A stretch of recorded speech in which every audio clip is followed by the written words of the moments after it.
welcome back to Race Recap. My name is Jackson. This past weekend we had the Truck Series and the Cup Series racing on the fast intermediate track of Kansas. And I mentioned at the end of last video, this can be a dangerous intermediate track, and it can. If you'll remember, a few years ago, Eric Almirola actually broke his back here, had back problems after a huge wreck. And there have been plenty more, but this weekend it was pretty chill for the wrecks, that is. The truckers ran 134 laps. The first incident, there was no caution. It was a spin when the 9 of Blaine Perkins was hit in the back by the 30 of Tate Fogelman, who tried to get up and sneak in line behind him. They made contact, and Perkins went spinning, did a 360, but was able to keep it straight. The first caution was the Stage 1 winner, Corey Hyman, the 51. The second caution was the Stage 2 winner of Zane Smith.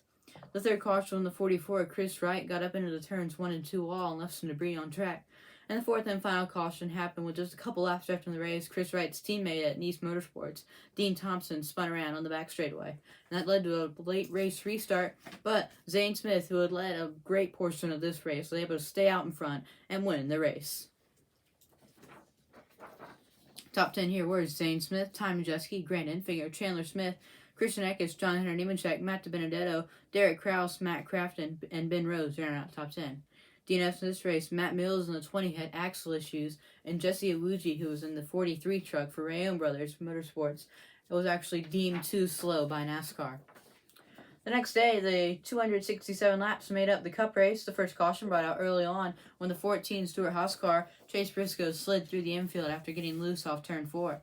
The second caution from the 78 of BJ McLeod spun down the front stretch after what looked like he had a tire go down, and actually the roof hatch deployed off the car when he spun. That's not supposed to happen. That's the hatch, where you can climb out the roof of the car if you really need to.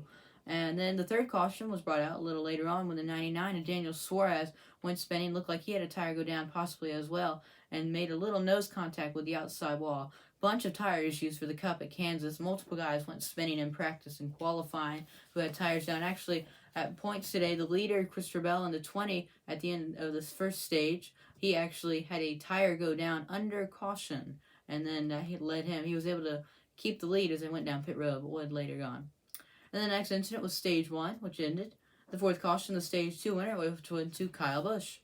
The fifth caution was when the Kevin Harvick car, the 4, went spinning. And actually, I wrote flip here. Flip these two. It was the fourth, which was the Kevin Harvick spin, and the fifth caution was in Stage 2. And the sixth caution was brought out when Chase Elliott went spinning. He had a tire go down as well. And the seventh and final caution was for fluid on the track. Not sure what happened there, but it said there was a little bit of fluid on the track. And then their checkered flags in this race went to the 45 of Kurt Busch in the 2311 car. And that is 2311's first win. Denny Hamlin expressed his emotions about getting a team owner win there in NASCAR. And the top 10 here were Kurt Busch, Kyle Larson, Kyle Busch, Denny Hamlin, Christopher Bell, Martin Truex Jr., Ross Chastain, Ricky Stenhouse Jr., Alex Bowman, and Bubba Wallace centered out top 10. Justin Haley had electrical issues after a tire came off, which caused a fire on pit road. And then BJ McLeod had chassis problems, most likely from that accident. Well, that's all for Race Recap. Come join us next weekend when we have all 3 series racing in the Lone Star State at Texas. But for the Cup Series, it's not a point race, it's the All-Star race.